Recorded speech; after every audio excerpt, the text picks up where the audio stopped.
现播报一则星际和平公司 S 级通缉令：波提欧，改造人，出生地未知，居无定所，年龄不明，极可能是一名巡海游侠。据悉，该嫌疑人涉嫌多起针对星际和平公司的罪行。传统项目部刑事案件搜查组再次警告，此人思想非常极端，行为特别危险。本期的走进刑穷就将带领大家走进这位暴徒的罪恶一生，并教会大家如何对付这个穷凶极恶之徒。本期节目同时也是星际和平公司的安保培训课，为此我们邀请到了星穹列车的智库管理员、博学多识的丹恒老师做客本期节目。安保培训课，抱歉，我是不是走错片场了？一开始好像是邀请我来介绍与波提欧友善沟通的100种话术。您没走错片场，我们总不能站在他的射程范围之外朝他喊话，或者在他射程范围之内躺着和他干瞪眼是吧？这显得多生分、多尴尬、多不友善呢。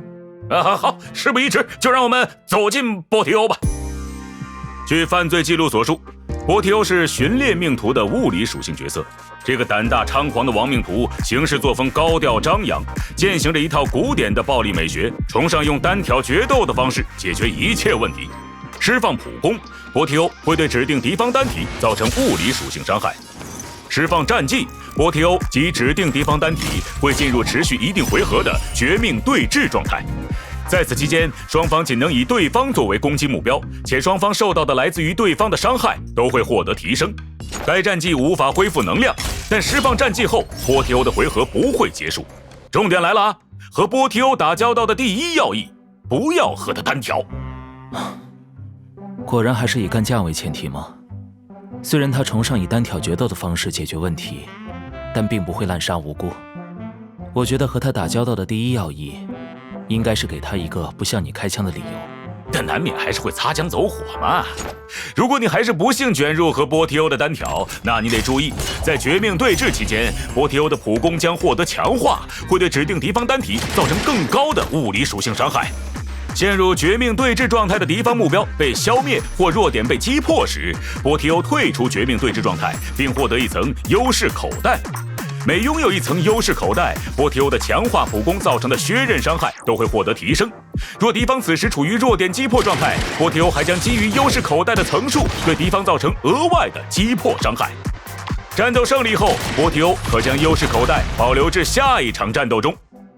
第二个重点来了，对付波提欧，职级低的靠边站，被排队枪毙，只会让波提欧越战越勇。正所谓勇者愤怒，抽刃向更强者。波提欧也不屑于与弱小者缠斗。在解锁特定刑技之后，波提欧每次获得优势口袋时，都将恢复一定能量。该效果在获得溢出的优势口袋时也会触发。释放终结技，波提欧会为指定敌方单体添加持续一定回合的物理属性弱点，并对其造成物理属性伤害，同时使其行动延后。别被他的性格所蒙蔽，在战斗中，波提欧奉行大道至简，能一枪击破弱点，便绝不浪费第二颗子弹。而波提欧释放秘技并进入战斗后，首次释放战技时，也可对指定敌方单体添加持续一定回合的物理属性弱点。所以对付波提欧的第三个重点，上战场前做足全方位心理建设，只要你不怂，对方就没有让你破防的机会。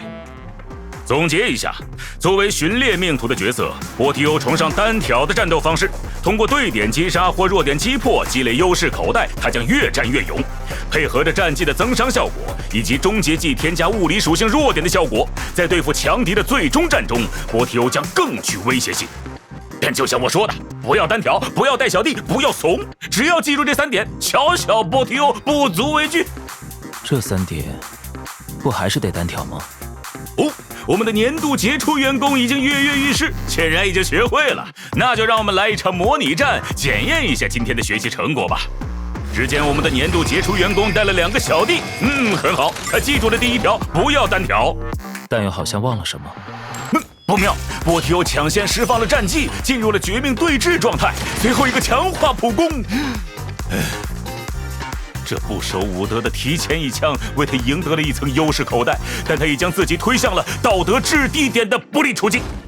道德谴责对他没用，我们英勇无畏的员工发起了正义的猛攻，成功的错了波提欧的锐气。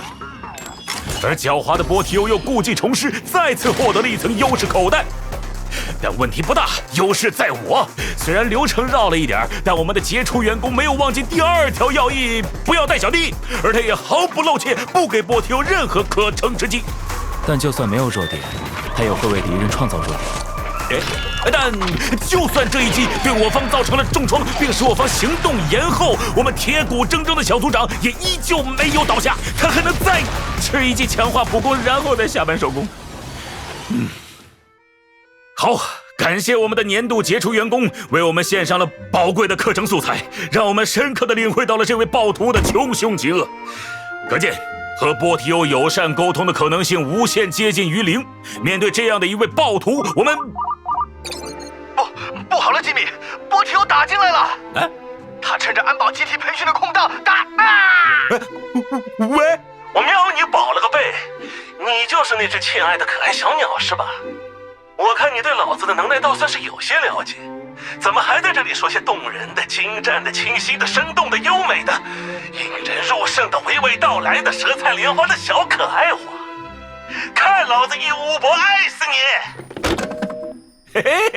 哎呦，丹航老师，您不早说，这哥们儿虽然对节目有点意见，但说话还是挺友善的嘛。不，他可能不是这个意思。